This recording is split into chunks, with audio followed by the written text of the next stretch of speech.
Here are some trending news in Nigeria. The Independent National Electoral Commission has officially adjusted the timetable for the 2027 general elections, fixing the presidential and National Assembly polls for January 16, 2027, while governorship and state assembly elections will hold on February 6, 2027. The commission says the shift is aimed at improving logistics, strengthening electoral integrity, and allowing adequate time for result collation and dispute resolution ahead of swearing-in ceremonies, as political preparations gradually intensify nationwide. Oyo State Governor, Seyi Makinde, has reaffirmed his commitment to the People's Democratic Party, declaring that he has no intention of leaving the party ahead of the 2027 elections. Makinde dismissed speculations of defection, stressing that internal disagreements are part of democratic politics and insisting that he remains loyal to the People's Democratic Party ideals as efforts continue to reposition the opposition party nationally. The Nigerian Senate has endorsed President Bola Ahmed Tinubu's request for the establishment of state police, pledging full legislative backing for the necessary constitutional amendments. Lawmakers described the proposal as a strategic response to rising insecurity across the country, noting that decentralized policing could strengthen rapid response mechanisms and enhance community-based intelligence gathering. Opposition political parties have rejected aspects of the proposed new electoral act, raising concerns that certain provisions may undermine transparency and democratic competitiveness ahead of the 2027 elections. Party leaders are calling for broader consultations, insisting that electoral reforms must promote fairness, inclusivity, and institutional independence to maintain public confidence in Nigeria's democratic process. The All Progressives Congress has sparked debate following the inauguration of a 137-member campaign committee for the Federal Capital Territory, with critics describing the move as excessive. While party officials defend the structure as inclusive and strategic ahead of 2027, observers argue that such a large committee may present coordination challenges despite its grassroots mobilization intentions.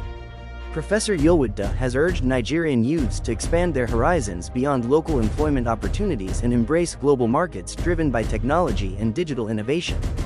He emphasized the need for skill acquisition, adaptability, and competitiveness in the evolving global economy, encouraging young Nigerians to position themselves for remote work, entrepreneurship, and international collaboration.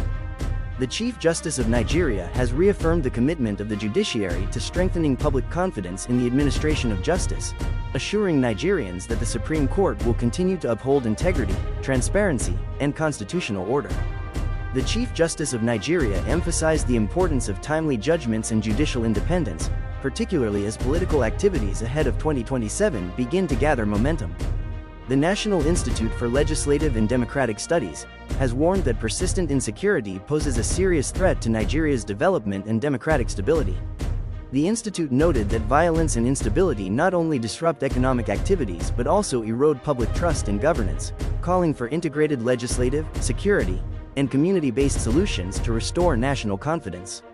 The Chief of Army Staff has announced plans to expand the Nigerian Army's aviation wings as part of efforts to curb insurgency and enhance counter-terrorism operations.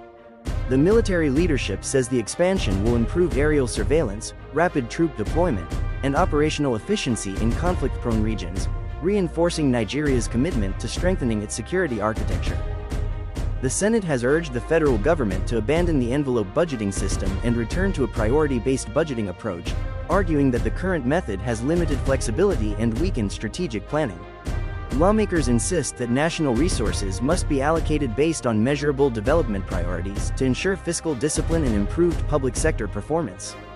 Former Vice President Atiku Abubakar has warned that any collapse of democracy in Nigeria would negatively impact democratic governance across Africa.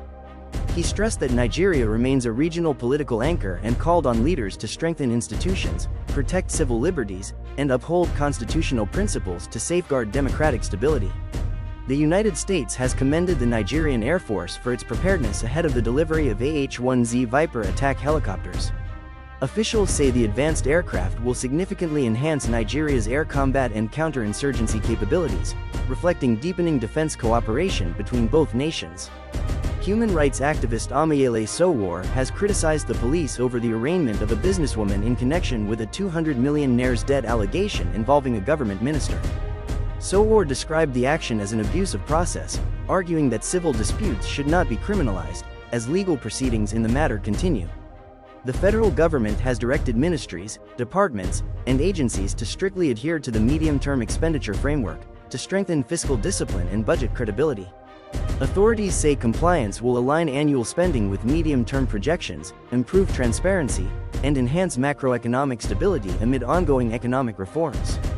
The Argungu Festival in Kebbi State continues to showcase Nigeria's rich cultural heritage beyond its famous fishing competition, attracting visitors, boosting tourism, and stimulating local economic activities. Organizers say the festival represents unity, tradition, and economic potential, positioning it as a growing cultural asset on both national and international stages. Security operatives in Kaduna State have arrested 24 suspects linked to kidnapping and armed robbery following coordinated intelligence-led operations. Authorities confirmed the recovery of weapons and stolen items, reaffirming their commitment to dismantling criminal networks and restoring public safety across affected communities. For more trending news in Nigeria, subscribe to our channel, follow and visit us at DiasporaNews.ng.